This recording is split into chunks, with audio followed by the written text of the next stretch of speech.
All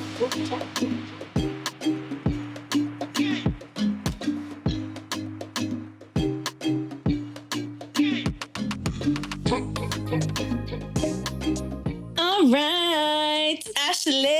I'm back again. Yeah, back again. Great to have you here again. Honored to be here as well. Yes, the people say, somebody was like, yeah, you guys are back. Welcome back, Wonga Gals. You know what? I'll take it. I'll take it. Period. I'll take the Wonga girls. Period. All right. So, for everybody who does not know, right, there's a little thing called the WongaBlog. We here at WongaMedia, Wonga World, Wonga Life, Wonga Globe, we believe in all facets of media and arts. And so, you know, you have Wonga Gal, which is a little video them and a little picture them. We have WongaPod, where we do our audio and we talk about life and culture and history. And then we also have WongaBlog, where, you know, we write some cute things. If you are not familiar with WongaBlog, go to www.wearewonga.com. Check it out. The blog is there, but also you can sign up for the newsletter. And you get an email dropped to you every first Wednesday of the month. We call it Wonga Wednesday. Mm-hmm. And you get to see what's going on. We also have like a food calendar in there.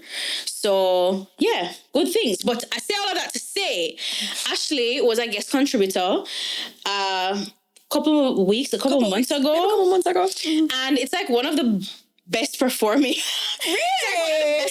blog posts that we have on the site. Tell me more. Yes.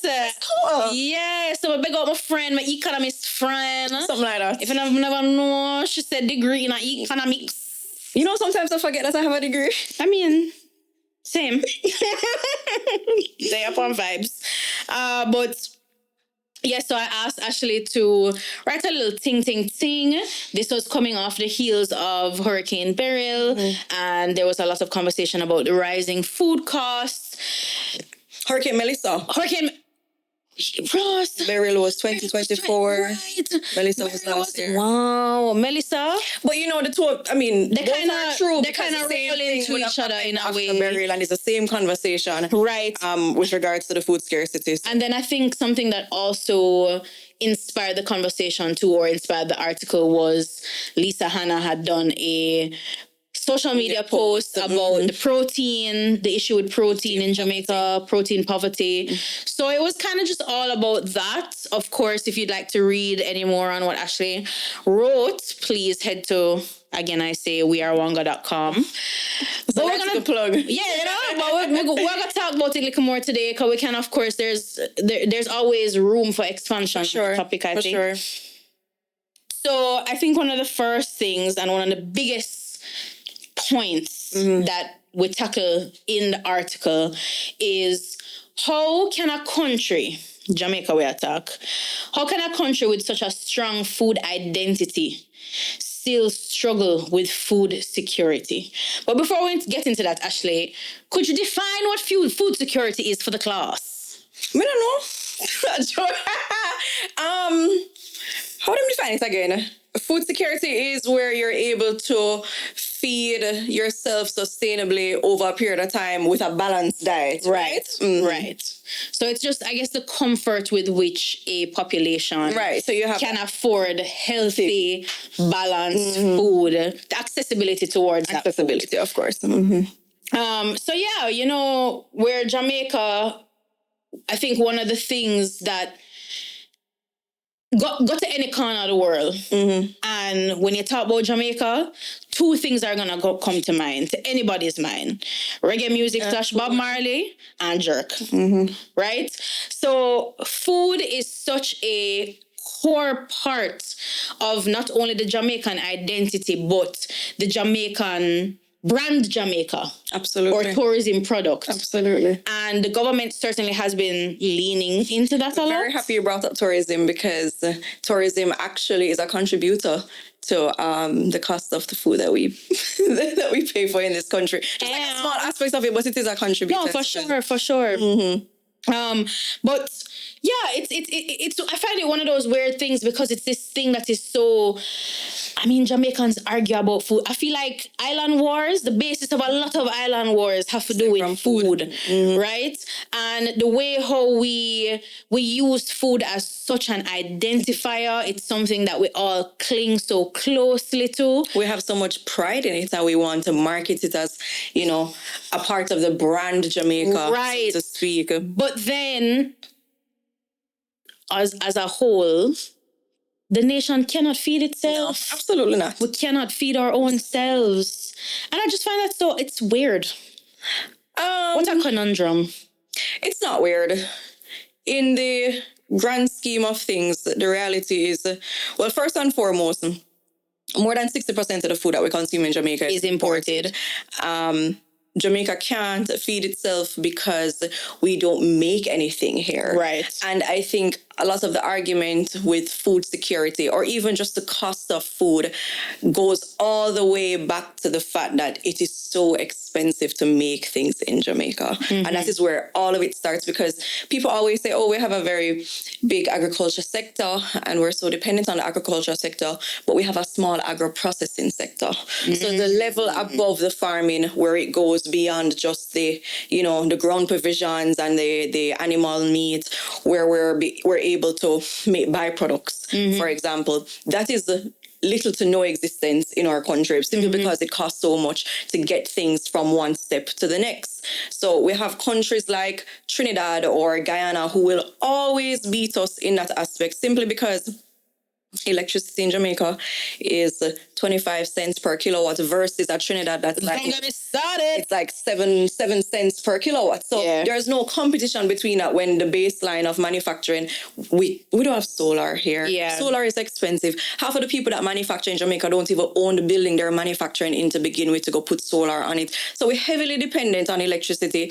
We don't have oil in Jamaica yet. Hopefully, fingers crossed, because that will change a lot for us. Hopefully in a positive direction. Them soon start mine. So them find something to give them a little hope for go mine. But let's see.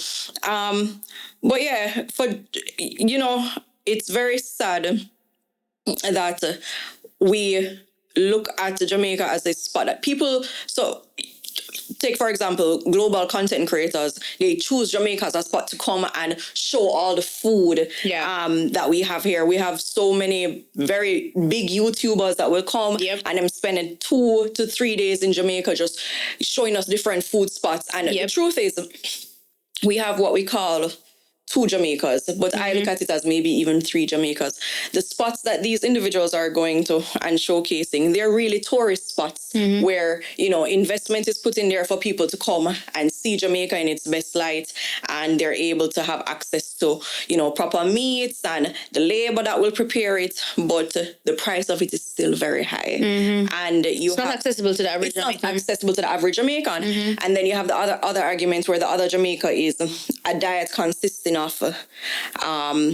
I don't want to use the wrong word here, but less of food than what a tourist would come to Jamaica and have. So you have the man that can just go to a corner shop, spend $800 and get a big box of rice and stew peas, or rice and turkey neck, or rice and curry chicken back, and he eats a meal and he feels very satisfied, and that's how he feeds himself, that's how he feeds his family, and that's how everyone eats.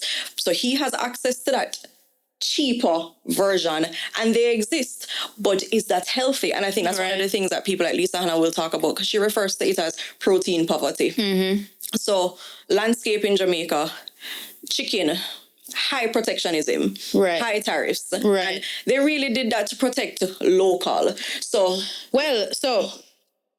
one thing that in my research in preparation for this, and something that I didn't understand, and of course, I'm looking to you to maybe shed some light on it. But when I was I was reading the article back in 2002 that was from the Observer, where this was the implementation of the high tariff on chicken, which was 260% duty on imported chicken. And at the time, in the article, the the then Jamaica Agricultural Society president was, of course, in support of the minister, saying that all of this was being done in national interest. And it was supposed to be great. It was supposed to be great for the people of Jamaica, kind of thing. But then you get to 2025, and now Lisa Hanna, in her protein problem post, is using that same fact to say that something is wrong with that. And I think from her post, it said tariff and permit systems restricts competition, enriches the big players, and leaves small farmers poor, workers underpaid, and families burdened with high prices. So how did we move from this thing that was supposed to help Jamaicans to know the average Jamaican is still kind of in the same problem, if not even worse? I mean, it's the same approach that they will take in the supermarkets to protect a local farmer from the prices of the importation. You know, naturally, once you're importing the product is going to be cheaper than if it's locally made. So the idea was to restrict the amount of imported meat coming into Jamaica, ensure that the local players who are making these vast investments in processing can have their share of the market, and to also allow small farmers to not have to heavily compete with imported goods that are going to be cheaper than their own and push them out of the market. And then the other part of the argument where that was implemented in 2002, there was a general idea that meats coming specifically even for the US, or rather I shouldn't say meats, chicken coming from the US isn't good. They have hormone in it, and it's bad for you. That's when the local players started advertising the hormone-free chicken and yada yada. The truth is, a lot of the wholesales that you'll go into, it still has a lot of imported chicken in it. So you have chicken back that is imported, you have the turkey in it that is imported, and there are certain, I think they like certain leg quarters they will import. So really they only restrict things like whole chicken coming into the country and certain chicken mixed parts. But the truth is, the American meat exists here already, and it is cheapest compared to meaning the local big player and the local small player. And what it has done is given the other Jamaica that I referred to access to food. So they're the ones that are buying the chicken back, and they're the ones that are buying the quarters that no one else is eating, or rather what they say no one else is eating. And in the same space, you have a whole chicken being sold for almost $2,000 at an average weight of maybe 4 pounds, if so much, when something comparing to the US, that same product is probably being sold for maybe only $800. Right? So what has happened over the years is, yes, it has protected small farmers because they are now able to grow them fowl, butcher it themselves, sell it to the rural wholesale, or to just sell it to a butcher for them to go ahead and then sell it to market. And you have the big players like a Jamaica broilers, like a Caribbean broilers, who then benefit from, you know, their investment into proper agro-processing, and they're able to see some results and being able to set the market standards because they are protected by the government. I think what Lisa has tried to highlight in her campaign for against protein poverty is the fact that while we implemented these policies so long ago to protect the Jamaican people, inadvertently it has affected us because it has created somewhat of a monopoly. And everybody know the downside of the monopoly. Once you don't have many different prices in the market, people won't have options. Right. And when you leave the biggest man to set his price and to constantly have his output being demanded and purchased, he has no reason to change prices to make them lower because it's always in self-interest. You know, at that point, it's not processing food for Jamaicans or the wider Caribbean because they also export. It's now manufacturing for profit, manufacturing for revenue.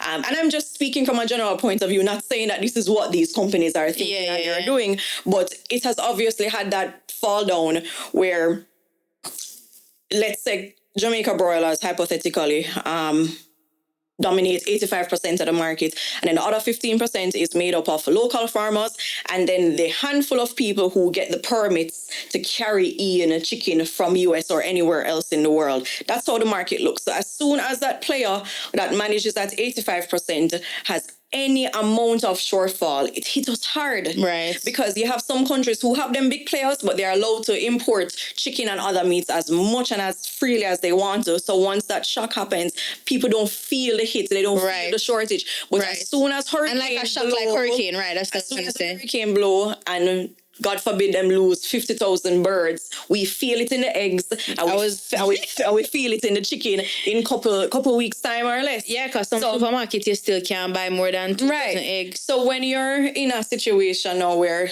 the cheapest protein that people can access, which is chicken, regardless, chicken is still cheaper than beef and shrimp in this country. But the cheapest protein that people can access is still so expensive. It makes you stop and say, so who is this really protecting? Mind you, I would have had an economic background, and all of my work experience is in manufacturing. So I'm big on efficiency and cost of things.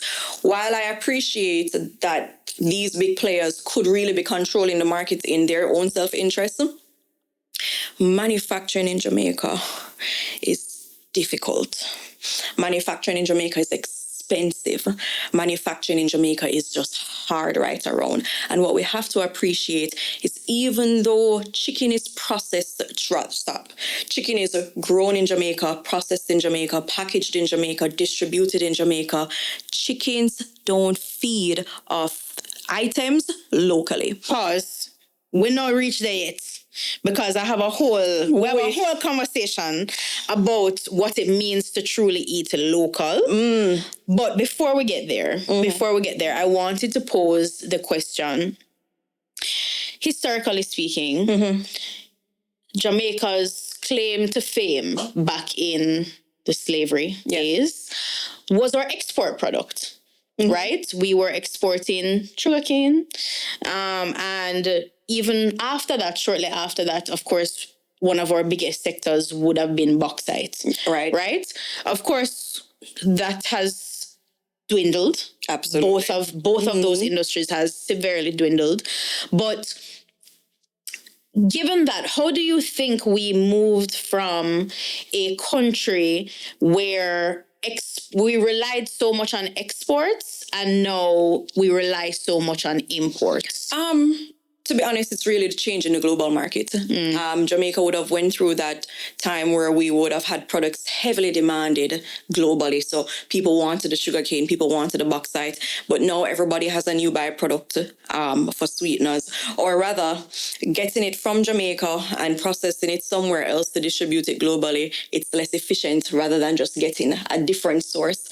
And then what would have left Jamaica behind as well is that and this is not our own fault, we are incapable of moving with the global change simply because we don't have the resources needed. Right. So a lot of countries who are able to invest in the technology needed to make a cheaper product so that everybody else in the world can buy it, so that they can distribute it and gain that revenue for their country. We just don't have that capability here. And it still goes back to what we can or cannot make. Right. If a country is competing with someone else who is paying 5 times less than we are for just cost of manufacturing, then there is no question as to who you're going to go to. There's no competition. Why do you think Trinidad makes as much snacks as they do, or as many products as they do, for the sole purpose of distributing it to countries like Jamaica or Haiti? It's because we can't make it ourselves, and they can make it for so much cheaper. Yeah. Right. So when Jamaica don't have the natural resources, so one of the biggest things for us, we import so much of our fossil fuels. And that is where majority of production starts and ends. Yeah. Even local farmers, for example, to get from farm to table, you still have to feed, farm, butcher, package, distribute. And guess what? All of those things require light. It introduces energy. It also has the logistics aspect of it for transportation. And again, it goes back to oil and the fact that we we pay so much for fuel. Yeah. At every step of the process to get from farm to table, there's a cost that is added and there's a margin that is added because everyone has to benefit. Right. And then when it gets to the consumer, who is the last person who will the last step will in a way bear the final price of everything. The final price. It is so exorbitant that people are choosing to just simply not buy it because they can't afford it. Right. So what we're having is locally made products are not actually locally made because all the inputs come from somewhere else. So we're paying global prices with our local incomes. Yeah. Right? Which is so hard. It is very hard. And then the worst part is a lot of people don't have an appreciation for how these things work. Yeah, because a lot of people just see the price on the shelf, the product on the shelf. This is one of the reasons why I find it very hard to participate in like Twitter conversations about these things. Separate from the fact that I generally am a very empathetic person, but I think have done a lot of research. Maybe not from an economic standpoint, because economics was not my ministry. But from even like a sociological standpoint, like I feel like I'm very aware of the process of things. I'm very aware of how can we expect people to eat? And by eat, I don't mean physically eat, but like Jamaicans say, eat our food. How do we expect people to eat our food if we're not willing to pay them? Right. It's like a cycle. Like I was talking to my mother the other day about, she was saying, so my mother migrated to the States like 11 years ago. And one of the markers that my mother uses to determine how people are doing in Jamaica is like, I guess, because like my mother was in upper management at Grace Kennedy, and so of course she would know all of those people. She follows all of those people on social media, and so she will like see the decisions that some of these people make. And one of them is that she was like, some of the big managers, me see them reached on a Carnation Market. And once upon a time, you would have never seen no BMW down a Carnation Market. And in a way, it's one of those things. So we have spoken about it at length, and you have a lot of people. Mind you, time's hard for everybody in Jamaica. I'm not, even the rich people are not. Everybody is struggling in their own little way, right? The struggle of the rich man is not the same as the poor man, but it's a struggle nonetheless, right? And despite that, though, there are still people who make more, people who maybe can afford more, are still choosing to, rather than support the vendor by Loshusan, are going to Coronation Market to spend little to no money, right? And while I appreciate that from the consumer side, of course, as a consumer, you're trying to save as much money because you have picnic for feed, you have family for feed, you have JPS light bill for pay, all of these things. But at the same time, the thought did occur to me, if we constantly are looking for the cheapest, and a lot of times the cheapest is not giving the vendor a big profit. No. That's why it's cheap. Yeah. It then puts less money into their pockets to then turn it around and continue doing what they're doing. In a way, it's like this cycle that is, yes, it helps the consumer, but then eventually, who knows, like you keep going to Coronation Market to go to this very, very cheap vendor. You keep balling down them price every time you go there. Who knows, eventually there may become a situation where that vendor can no longer afford to farm because they're simply not making the revenue needed to put back into their farm. And then it's you get what I'm saying? It's like it's a very weird cycle, and it's like I understand both sides. Yeah. But I think it's also, I don't know, there's something to be said there. Yeah. To be honest, where the prices are concerned in areas like Coronation, people go to Coronation for the purpose of it being cheap. But it's not necessarily that it is cheap, It is relative to the prices everywhere else. Because the truth is, Coronation Market, the prices are set down there by the vendors. Right. So the vendors can get up on the side, say, the tomato, it's like a sell for $200 a pound after the hurricane blow. So in that regard, I encourage all of the top honors that drive them BMW and them Range Rover. No, and them Maserati, go and support. Go wake up at 5 a.m. on I Saturday agree. and go straight down to Coronation Market and buy the things there. I agree. Because that is the heart of our country. I where agree. food originates. But there is also a part of me that feels like if you can afford it, stop balling down already. Agreed. You get me? Totally agreed. But at the same time, I would, in a perfect world for me, everybody would buy their produce to one place, because when you have the Coronation Market hypothetically selling the potato for $500 a pound, then you have the man by Lushusan selling theirs for $1,000 a pound. If people keep on buying $1,000 a pound, they will not reduce that price. Fair. So, fair. Time for a break? Fair. We cut into a break. Is this a commercial break? It's who we're shouting out. Guys, we're going to pay for the tickets for Canva Crate next year right now. Every legacy starts with a story, and we want to tell the best ones. What's your story? Visit murraymedia.co and book your next session. And we're back. All right. So following off of that, of course, talking about like affordability, right? Let's take it back now to what we were saying before. What does it really mean to eat local? Because let's look at, and I said, I have it here. I said, let's break down pan chicken. Okay. Right?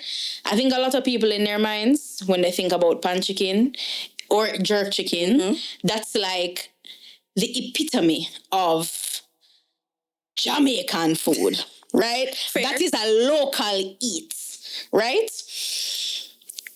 But is it truly local? Is it truly being made with 100% local Jamaican resources? The answer is no. No, absolutely. The answer is just no. Absolutely not. But I think when we say made locally, there's a baseline for made, simply because it's not a situation where we're choosing to buy inputs abroad. It just doesn't exist out here unless somebody gets up and invests in some form of technology that is going to figure out how we make a chicken feed from some form of legume or beans or some insects. I don't know. So just for everybody's awareness, let's talk about all of the things let's break down jerk chicken or pan chicken and talk about all the things that are not made in Jamaica. Firstly, the chicken feed. The chicken feed. So soy and grains, all imported. No. None of it is made in Jamaica. So big companies import and sell locally. So they use for themselves and sell it locally. So even the rural farmer that's raising 5 common fowl in him yard, if I'm buying grains and soy for them, definitely imported. Right, definitely imported. Then we're also looking at the chicken. Of course, I do think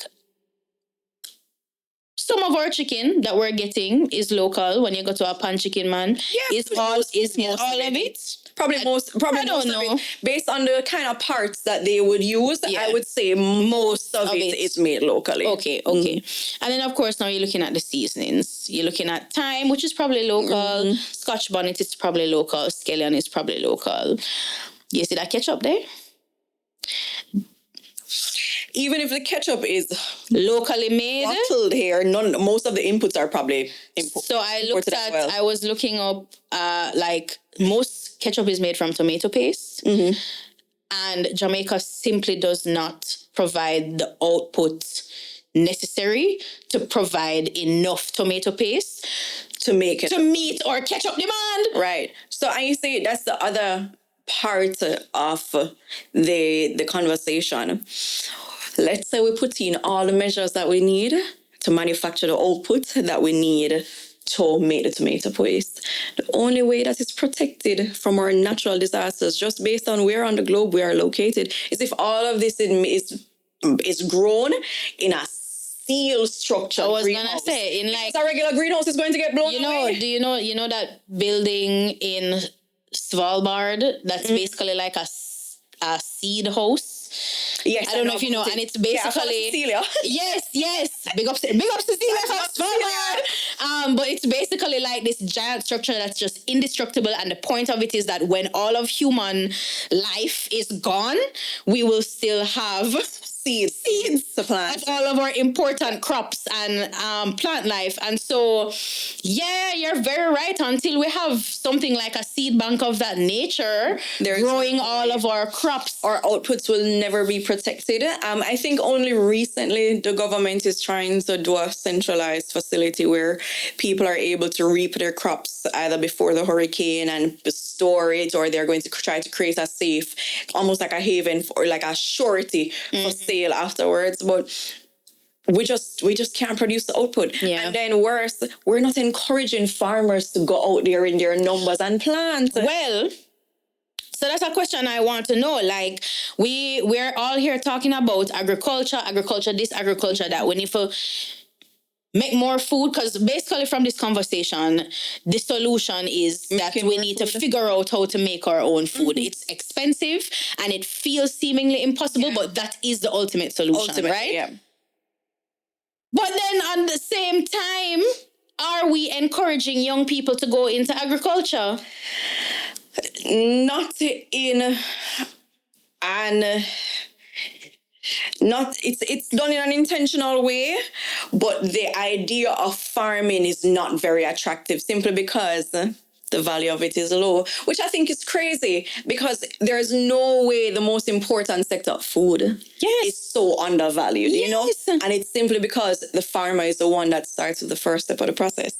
You know, they always say the first step is the most overlooked. Right. You know, if you want at the end of the day for people to be paying a certain amount of money for food in the supermarket, the where it starts from and each step after that has to be managed properly. Yeah. And when the farmer is the easiest one for you to access and the easiest guy for you to go buy something off of, then of course the whole idea of farming is just not attractive to a young person, especially people who were encouraging to go out and get university degrees. Go and tell them to go study agricultural science, or, you know, for us to put together some form of research and development into the sector then, you know, to make it more attractive. But we need to be farming more, even if it's just on a sustainable basis.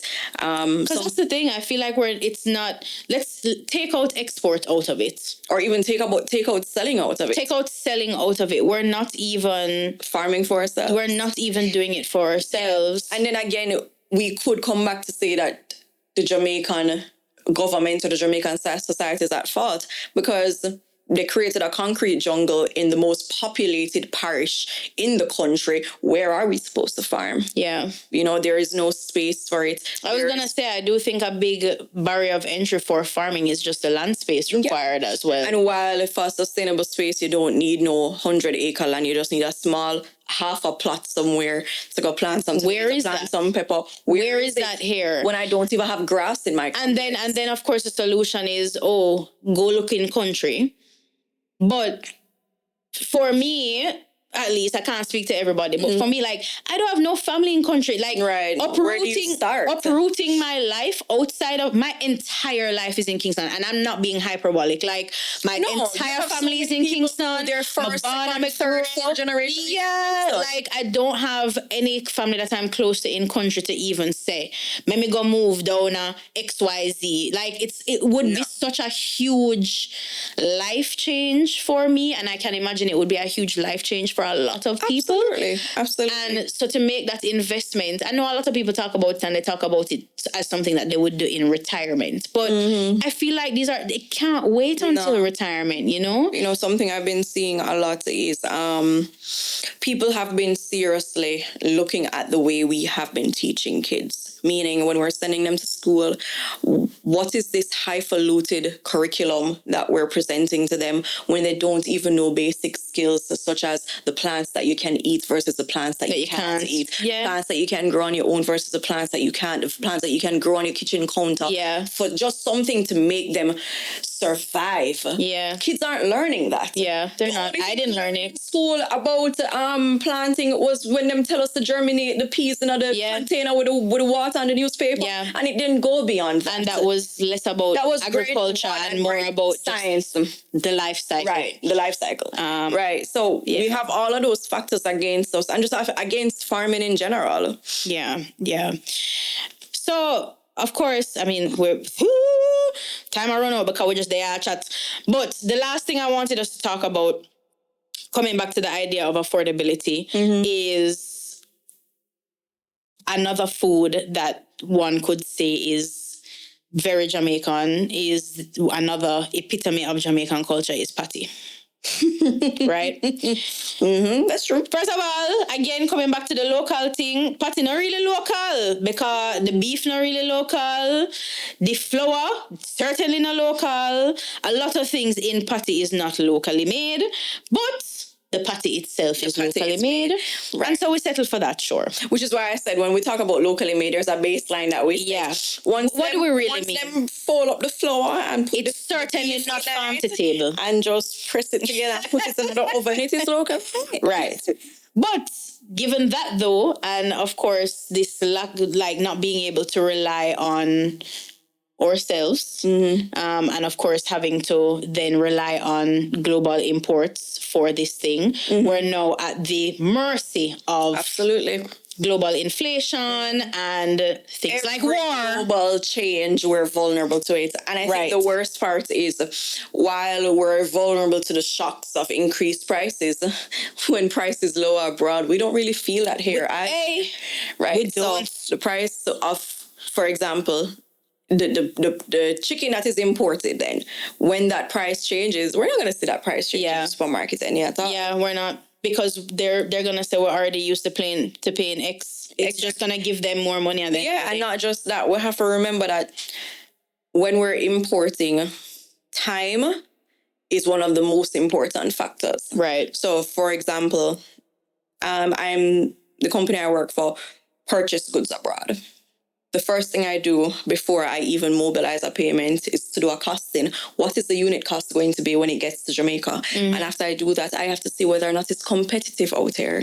So if I buy a product and I realize that it costs me $5 to land it in Jamaica, but I'm selling it for $7, I can't buy that product to sell it abroad, to sell it here. Yeah. And then I say all of that to say, you'll buy a container of chicken and the price change after that. The container of chicken that you buy was a previous price. You have to pay that. You have to sell it at a higher price. Yeah. Or else you're just not going to make anything off. Right. By the time you go ahead and buy another container of chicken at the lower price, a whole different price change again. Yeah. Right. So we are vulnerable to the shocks, but we're also not in a position to quickly respond to it.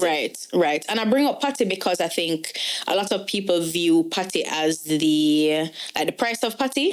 A lot of people use that to kind of look at inflation. Absolutely. And look at the current economic situation that we're in. I mean, it makes a lot of sense when you think about someone's cost of living. The biggest pressure and burden people face is to feed themselves. Right. So once the patty is in a way supposed to be that accessible. It's supposed to be the food of every man. And a middle ground, an equalizer based on price and accessibility. Right. So of course we were talking about it and we looked up the patty inflation over the last 10 years. God. And it's hurt my heart, you see, because when we realized that 10 years is just 2015, that's crazy. That's where it starts. That's crazy. Yeah, that's where it starts to go wrong. In 2015, the average price of patty, and I'm talking about a beef patty, which is the cheapest patty, was $150. How much is the patty today? Patty today, the average price of a patty today is about $300, $300 to $350, depending on where you buy it from. And once you tally that up with inflation rate, the annual average inflation rate of patty is between 7 to 10% per year, which is higher than the average inflation rate provided by Bank of Jamaica over the same period. The average inflation rate over the same period is about 5 to 6% per year. Because I think last year's general food inflation year over year was between 5 and 6. So patty is the reason why the food inflation is so high, because it's dragging the rate up. Trust me now. And I just know that it's not patty alone. Oh. I'm sure if you look at the price of other things, other imported items, you'll see the same thing. It's just that we're also accustomed to eating patty that, you know. And then when you think I think it hurt the hardest because it's supposed to be accessible. Absolutely. And then when we consider the nuances around the patty itself. So for example, juicy patties is not just patty making, it's patty packaging, it's patty distribution, it's patty delivery, where whether it's to individual shops, the paper bag them come from foreign, the fuel in them, everything come from everything foreign. Comes together. Down to the uniform where them wear come from foreign. Right. So, and then labor in Jamaica isn't cheap. Right. Among the Caribbean, we probably have a moderate wage for our laborers. And a lot of people not going to like when I say this, but if we're supposed to keep it real, labor output in Jamaica is very low. So our productivity is very low. So if we're supposed to look at, for example, like a Dominican Republic where allegedly their labor force, or even Trinidad, their labor force is far advanced. And I don't mean in intelligence, I just mean in output. Meaning, so in Jamaica, if one person can make 3 patties per hour, in Dumrep, that one person is making 6 patties per hour. So immediately their cost is reduced by 50%. Yeah. Right? So that is or low productivity in labor is also a huge factor that's contributing to food inflation, because we don't have food without labor, right? If there's a human element to it, your human capital is going to affect the end game. Right. Which is, I think it's, of course, there's 2 sides to every coin, right? Because, of course, you look at it from that perspective, but then people want to come to Jamaica and want to migrate to Jamaica because it's not as fast-paced. It's more chill. There is not as high an expectation. The traffic's so bad. Facts. But I'm just saying, a lot of people, especially in comparison to the US, refer to Jamaica as just like this slow pace. There's not this heavy. It's almost an expectation that our productivity is low because that's just our culture. And it's not false. Yeah. It's true. The numbers don't lie. Yeah. Our productivity is low. Yeah. Yeah. Which is very sad. So Ashley, to kind of wrap all of this up, right? My question for you. Yes, I will be the Prime Minister one day, and under my dictatorship, Patty will go back to $100. Next question, please. And the only way I'll be Prime Minister is if I can be a dictator. I don't want anybody asking me no questions. Next order of business, yang yang, banned. No more yang yang in my country. Are you crazy? Are you crazy? Next question. I'm going to pose that as a soundbite. Oh my God. I was going to say, if you had the power, so I guess if you were our dictator / prime minister, what is and this is specifically as it relates to food security. Okay. What is the first thing that you would fix? First thing I would I'm not talking about become prime minister 20 years from now when the landscape change. If election keep tomorrow and all the way vote Ashley Nesbeth, what would you change right now? If I'm considering nothing else, I would remove some of the restrictions on importation. I would free up the market. Give them like 4 years. Make people carrying food. Give Jamaica a buffer. That is Jamaica's biggest problem. Whenever we have a shortage, we feel it very harshly because we're only relying on a handful of sources for things. If we free up the protectionism, reduce the tariffs, make the average man who can get a permit, carrying the food, bring the prices down.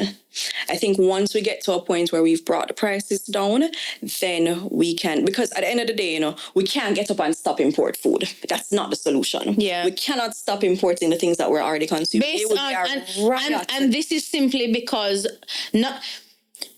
we don't live in a perfect world. It's because of, hate to say, or maybe not hate to say, but it's simply because of the decisions of our forefathers while we've gotten here. Exactly. It's simply a consequence. So if we're supposed to look at solving a problem now, give people the ability to choose. Give us more options. Allow food to be cheaper by reducing the amount of costs associated with bringing things here. When you think about the fact that when you import things, it's not just the price of the things and the GCT you pay to the government, it's stamp duty, every kind of marine freight, insurance, customs duty, all of these things carry so much weight and it goes into the final cost. So and you know what? Itself is not expensive. I wish these things were transparent because a lot of people, I kid you not, I feel like a lot of people think, say, the tax where them pay is just a little tax where them pay over a rocket ship. No. And it's not. No, it's not. And the truth is, it's set up in that way because where else would the government get revenue? You have to get revenue from the places that people are spending. If people aren't buying flower spot, there's no reason to tax it high because you're not getting a revenue off of it. Yeah. So you put the high revenue, and that's why things like the tariff on a chicken is as high as up to even 290% because they know it's done as a deterrent to bring it in because they want to protect the local. But if you're supposed to apply it to another product, you do bring it in. When you do, right? So no, if it was up to me, give me 4 terms, I'm free up the market, I'm the next prime minister solve it after. Chat, you heard it here first. I'm joking, but no. I think what we need to solve right now is the price of things, and the only way we can get prices to either come down or to not be rising so fast is to put some supply in the market. Yeah. Give people some options. Give me some different brands of chicken. Chicken can ship, you know? Yeah. Chicken can ship. Yeah. Freeze it. Put it in the refrigerator container and send it come out here. Follow-up question. So, okay, we free up the market, right? Give you 4 term. That's what, 16 years? No, 1 term. Oh, 4 years. 4 years. Okay, but let's just say we really became a dictatorship, right? Let's say we were the monarchy, and now Jamaica is being led by the Nesbiths, right? The royal Nesbith family. So let's say, okay, we free up the market. We're increasing choice. I'm all for increasing choice. I think that's why people love America so much. There's a bevy of choices. At what point do we get to, okay, let's now turn an investment into agriculture and agro-processing? Or do you think those things need to be happening concurrently? They have to happen concurrently.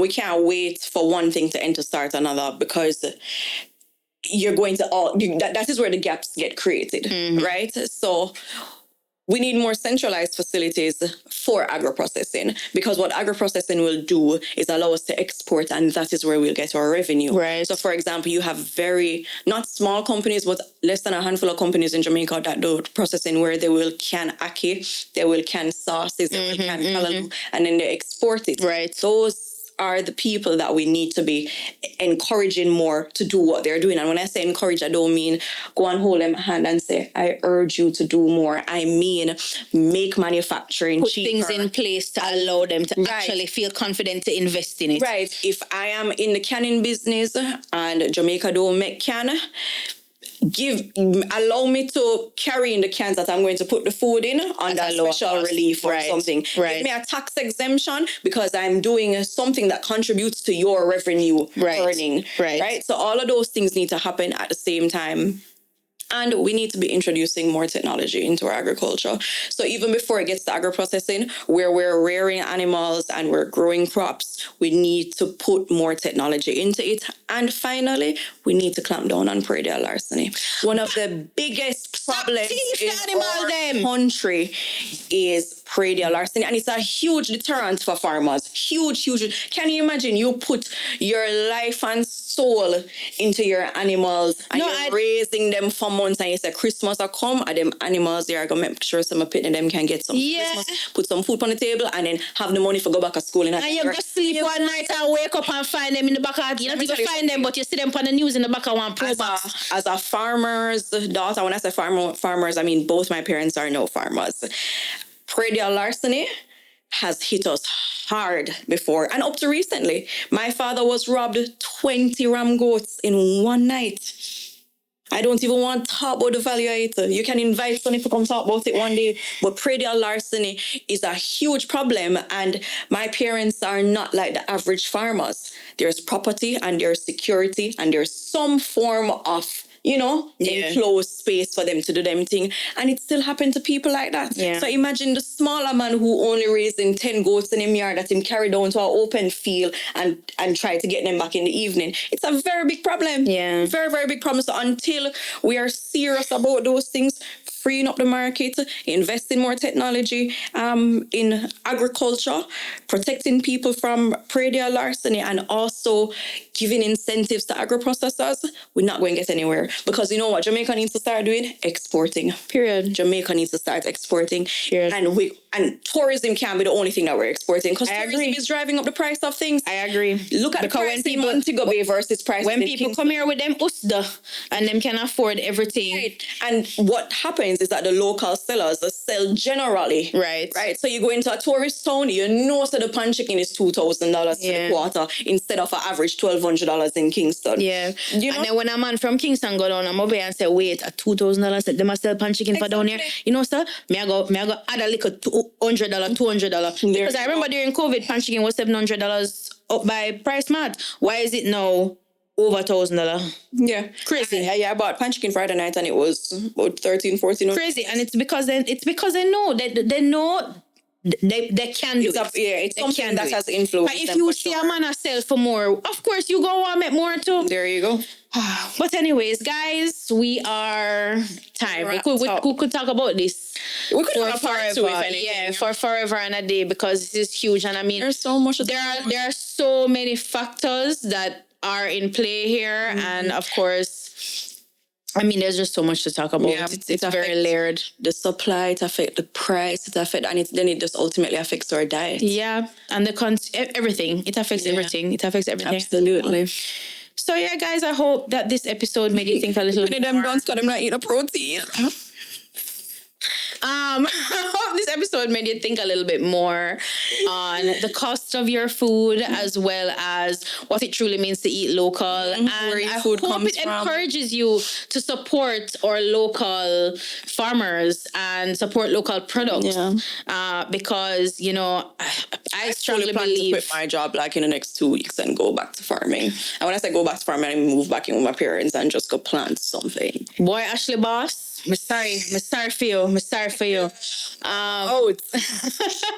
on that note, thank you guys for listening, and I will see you next time on the WongaPod. Cut. Where's it? We don't have one. We need to find one.